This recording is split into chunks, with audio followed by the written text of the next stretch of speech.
At the dawn of creation, the Advents came to Earth.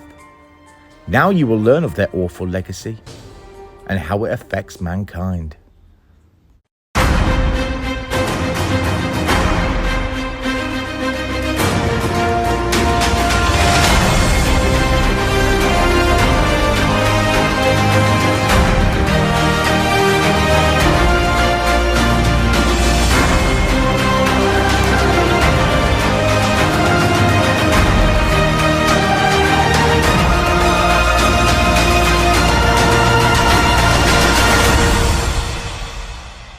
The Advents were a race of alien beings that chose Earth as both a laboratory and testing ground, whilst the planet was still in its primordial stage. The Advents, also known as the Creators, or Uranus. By the way, feel free to put all your Uranus jokes in the comments section, as I'm sure you're going to anyway. They began research and development of a new weapon for the ultimate war, a weapon that could endure and adapt to any environment. Over many millennia, the Advents tried and failed, and with each failure, they would destroy their creations and start again. And with each attempt, they would come closer to their goal in creating the ultimate weapon. The Advents' technology was second to none, as they utilised biotechnology which could not only self-regenerate, but replicate. Their technology was designed to work in conjunction with their telepathic abilities, everything from the bioships to the Guyver units and their creations of war. Eventually, the Advents were successful in creating a base model of what would become their ultimate weapon. That creation was the human race. This weapon would have to be intelligent, capable of adapting to any environment and self-reproducing.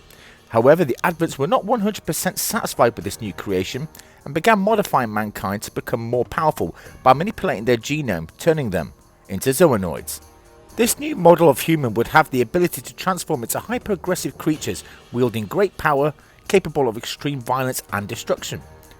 They created a various assortment of zoonoids, and each one that was created would be more powerful than the last. Most importantly, of course, was that these new weapons were highly susceptible to their telepathic control.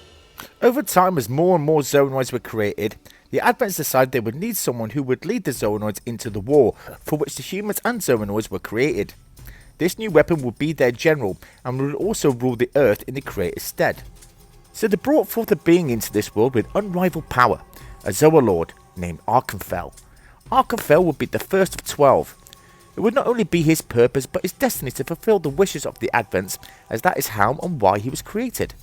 And although Arkanfel himself had strong telepathic abilities and capable of great destruction, his powers were still second to that of the powers of the Advents. Know what you're thinking? If the Advents were so powerful, why don't they fight the war? Well, although not much is known about the Advents themselves, it is known that given all their power and technology, they were incapable of violence.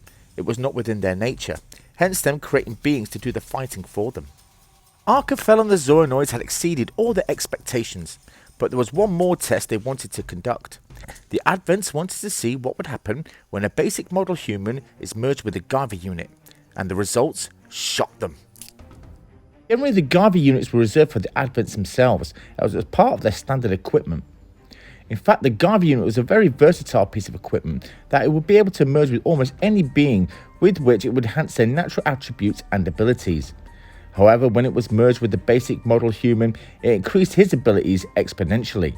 The creators pitted every creation against the newly merged Guyver, and with every test, the Guyver would come out on top. However, what the Advents hadn't anticipated was the Guyver unit would make its wearer immune to their telepathic control, and this horrified them. Considering how powerful an ordinary human had become with the Guyver unit, the mere thought of a unit merged with a Zoonoid, or even a Overlord like Arkanfel, which would have made him more powerful than his creators, some believe, maybe, it would have made him the most powerful being in the universe. However, the Advents were able to remove the Guyver from its human host, and once they had, they declared the whole experiment a failure. The Advents declared their new weapons to be too dangerous and must not be brought into the war, and with that, they left Earth with the intention of destroying the planet with a meteor. However, Arkanfel was able to prevent the destruction of Earth using all of his powers, but fell to a powerful psychic attack by the Advents. This attack on Arkanfel left him in a weakened state, so much so it would take him centuries for him to recover. He ordered the Zoonoids to construct him a regeneration chamber where over a millennia he would be able to recuperate. As Arkanfel slumbered, the rest of the human race continued, with the zoonoid genes becoming recessive. Until of course the rise of Kronos, who would continue where the Advents left off. But we will continue that subject in a later video. Nobody knows what happens to the Advents. Where did they go? Did they win the war? Will they return? That answer lies out there in the Continuum. Thank you for watching, and if you enjoyed this video then please don't forget to hit the like and subscribe. Also, if you'd like to donate to my channel, you could donate to my PayPal or consider becoming a channel patron, the links to which are both in the description below. Live long and prosper, my truckies, and until next time, here in the Continuum.